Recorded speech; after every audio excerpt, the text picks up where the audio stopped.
Aujourd'hui, nous allons voir comment calculer une longueur avec le cosinus. J'ai pris un exemple, donc nous avons un triangle rectangle ABC, rectangle en A, un angle en C de 30 degrés, une longueur AC qui vaut 5 cm et le but est de calculer la longueur BC. La première chose à faire, c'est de regarder l'angle que l'on a et d'identifier par rapport à cet angle-là quel est le côté adjacent et de déterminer aussi quelle est l'hypoténuse de ce triangle rectangle. Donc l'hypoténuse, je vous rappelle, c'est le plus grand côté. Donc ici, c'est BC. Je vous conseille au début d'écrire explicitement le nom des côtés. Et le côté adjacent de l'angle bleu, c'est le côté AC. Pour rappel, si jamais vous avez des difficultés pour trouver les côtés adjacents, il y a une vidéo qui vous explique comment faire.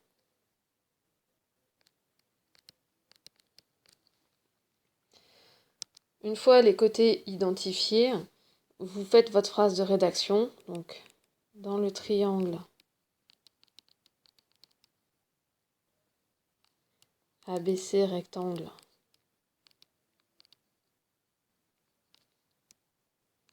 en A, le cosinus de l'angle que vous avez, donc BCA, est égal à, donc je vous rappelle la formule, c'est longueur du côté adjacent, donc ici AC, sur la longueur de l'hypoténuse, donc BC. Ensuite, l'étape suivante, vous remplacez ce que vous connaissez par la valeur. L'angle BCA, on le connaît, il vaut 30 degrés, donc on remplace. La longueur AC, on la connaît, donc on la remplace. La longueur BC, on ne la connaît pas, donc on la laisse sous forme de lettres. Pour trouver BC, il suffit de faire un produit en croix. Donc, première étape, on va rajouter sous le cosinus un petit sur 1. Et ensuite, on va faire le produit en croix suivant. 5 fois 1 divisé par cosinus 30 va être égal à BC. Donc, on écrit le produit en croix. BC égale 5 fois 1 divisé par cosinus 30 degrés. Et ensuite, on tape sur sa calculatrice. 5 fois 1 divisé par cosinus 30 degrés. On va choisir d'arrondir ici au dixième, donc on va trouver 5,8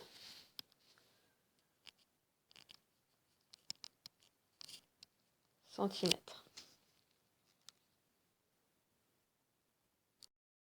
Je vous fais un deuxième exemple. Donc nous avons un deuxième triangle rectangle, toujours en rectangle en A.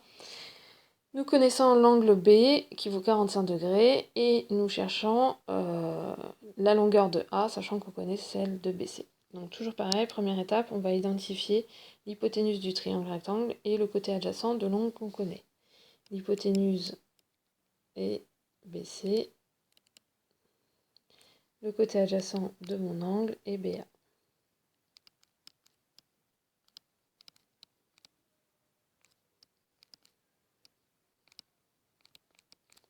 Ensuite, je fais ma phrase de rédaction dans le triangle ABC rectangle en A. Cosinus, donc mon angle c'est ABC, est égal à la longueur du côté adjacent, donc ici AB, divisé par la longueur de l'hypoténuse, BC. Ensuite, nous remplaçons ce que nous connaissons. Cosinus, l'angle ABC est connu, il vaut 45 degrés. La longueur AB, nous ne la connaissons pas, donc on laisse AB. La longueur BC vaut 9 cm. De la même manière que tout à l'heure, on rajoute un petit sur 1 pour faire le produit en croix. Donc cette fois-ci, le produit en croix à faire, c'est 9 fois cosinus 45 degrés divisé par 1 va me donner AB. Donc AB est égal à 9 fois cosinus 45 degrés divisé par 1. On prend ensuite sa calculatrice pour faire le calcul. Moi ici, je vais choisir d'arrondir au dixième, soit 6,4 cm.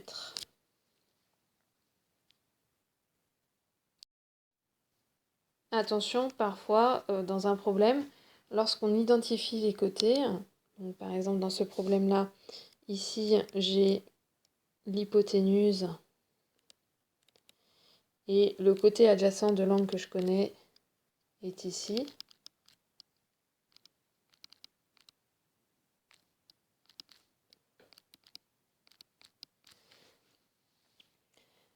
Or, cette fois-ci, on ne nous demande pas de calculer AB, mais AC, qui n'est pas le côté adjacent de l'angle.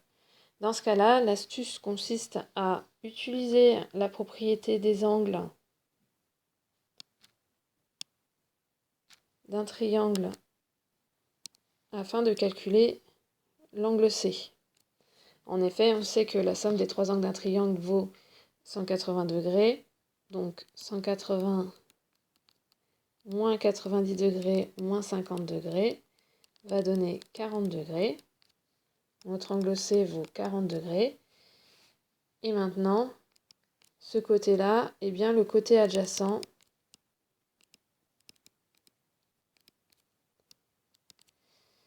à l'angle BCA. Et donc, on va pouvoir écrire la formule du cosinus avec le côté qu'on connaît et celui qu'on cherche.